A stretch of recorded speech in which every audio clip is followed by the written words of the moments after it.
I never believed in the supernatural until that fateful night, the night that changed everything. It all began with a dusty old book I found in the attic, a book filled with strange symbols and incantations. I was drawn to it, unable to resist the urge to read its pages. My friends and I were always fascinated by the unknown, and we often dabbled in things we didn't fully understand. We had heard stories of spirit circles and summoning rituals from the 19th century, like those described in the London newspaper The Spiritualist, too. We decided to try one of the rituals mentioned in the book, thinking it was all just a game.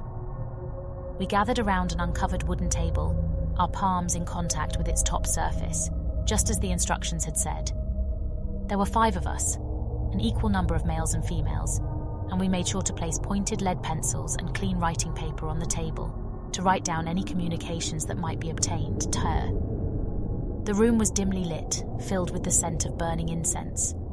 We began to chant the words from the book, our voices rising and falling in unison. At first, nothing happened. We laughed nervously, thinking we had failed.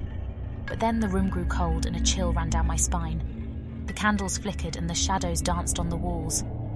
A strange feeling overcame me, and I knew that something was wrong. We had summoned something dark and malevolent. The pencils on the table began to move on their own, scribbling words that made no sense. The room filled with a guttural growl, and the temperature dropped even further. We were no longer in control. Something else was in the room with us. My friend Sarah, a devout Christian, began to pray, her voice trembling with fear. But the demon was powerful, and it had many tricks to lure her. It spoke to us, its voice a whisper in our minds, promising power and knowledge if we would only serve it. We tried to end the ritual, to send the demon back to where it came from, but it was too late. The demon had a hold on us, and it wasn't letting go. Days turned into weeks, and the demon's influence grew stronger. We were tormented by nightmares, visions of hellish landscapes filled with fire and brimstone. We heard voices, whispers in the dark, always watching, always waiting.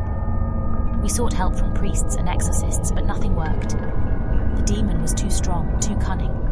It knew our deepest fears, our darkest secrets, and it used them against us. I lost my friends one by one, each succumbing to the demon's power. Some went mad, their minds shattered by the horror of what they had seen. Others simply disappeared, leaving behind only a trace of their existence. I was the last one left, the only one who had resisted the demon's pull. But I knew that I couldn't hold out forever. The demon was always there, lurking in the shadows, waiting for the moment when I would let my guard down. I decided to fight back, to use the knowledge I had gained from the book to banish the demon once and for all. I spent days poring over the pages, searching for a way to send the demon back to the depths of hell. I found a ritual, a powerful incantation that would sever the demon's connection to our world. But it required a sacrifice, a part of myself that I would have to give up. I prepared the ritual, gathering the necessary ingredients and drawing the symbols on the floor. I knew that this was my only chance, my last hope to rid myself of the demon's influence. The night of the ritual arrived, and I began to chant the words, my voice filled with determination. The room shook and the demon's roar filled the air. It knew what I was doing, and it was angry. I continued to chant, my voice rising above the demon's screams. The room filled with light, and I felt a burning sensation in my chest.